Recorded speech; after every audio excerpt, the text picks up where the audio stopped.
The 3rd of February, 2024. Armani Beauty on the hunt for global president as Veronique Gautier resigns.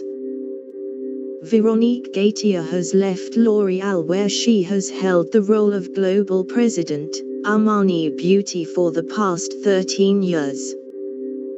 L'Oréal has yet to announce her replacement. The post Armani Beauty on the hunt for global president as Veronique Gautier resigns appeared first on Global Cosmetics News.